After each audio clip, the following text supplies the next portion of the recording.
Let me now turn the podium over to His Excellency, the Prime Minister of Pakistan, Mr. Imran Khan.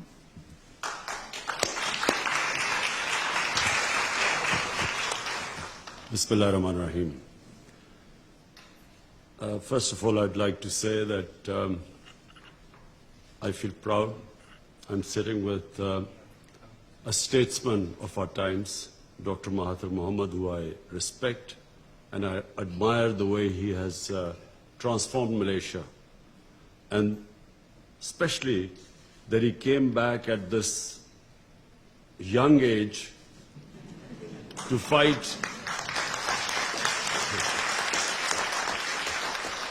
corruption. And the Malaysia which Dr. Mahathir left behind, and the one, unfortunately, because of corruption, which is a problem for, in fact, countries are poor only because of corruption, not because of lack of resources. So I really respect Dr. Mahathir Mohamad, and I'm proud to be sitting with him. Let me just first say that I was a born environmentalist because I loved the wilderness of Pakistan.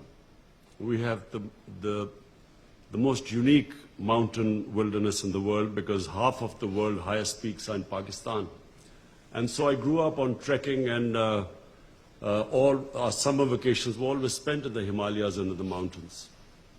And in time I saw, with a lot of pain, our forests dwindling, and our forest cover each year was reduced by a mixture of corrupt politicians who connived with the timber mafia.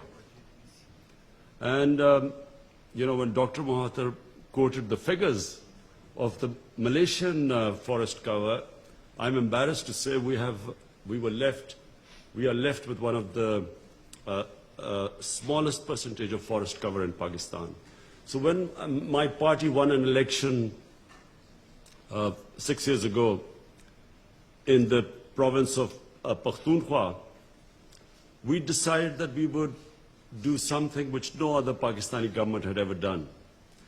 We decided to plant 1 billion trees in 5 years to counter climate change. Because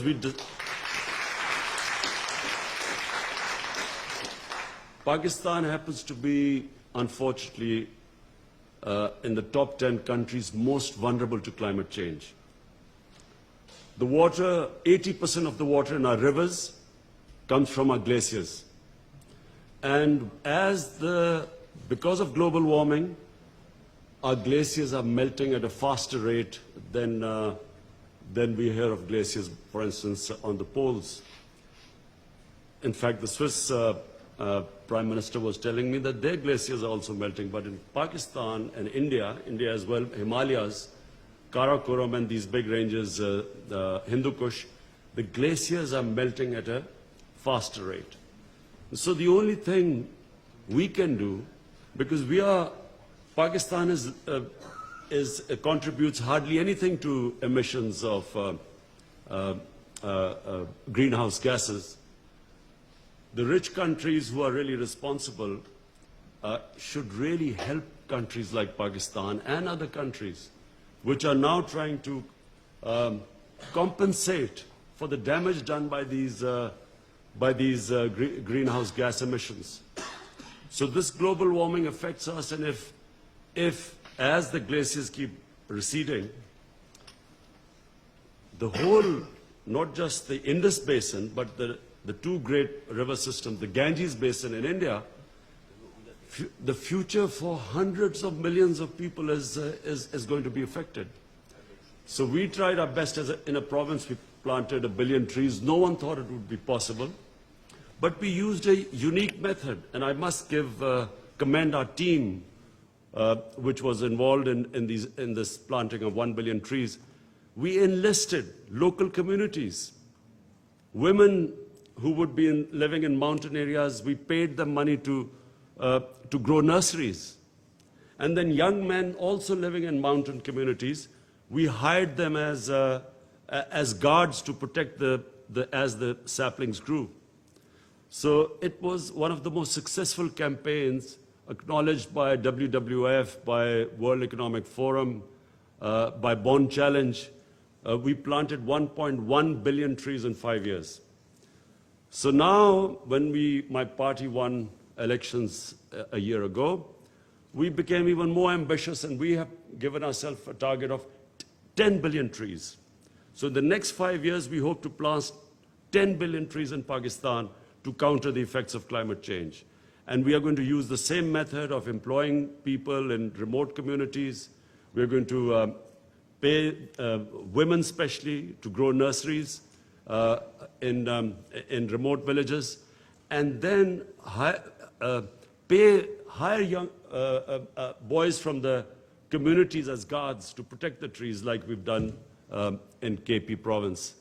But I do feel that those countries, rich countries who are contributing so much toward these greenhouse gas emissions, they must help countries like us, because the rate at which we are going, I'm afraid, I just feel that there's not much seriousness in this from the richer countries. Because maybe they feel that they're not affected that much, but eventually everyone will be affected. You will have refugees because of climate change. And already we see this refugee crisis and in Europe, people trying to get into richer countries. The problems the United States has with people coming in from the south. So this is only going to grow, and that's why the world as a whole must tackle climate change. And they must deal with it with much more seriousness than we see right now. Thank you.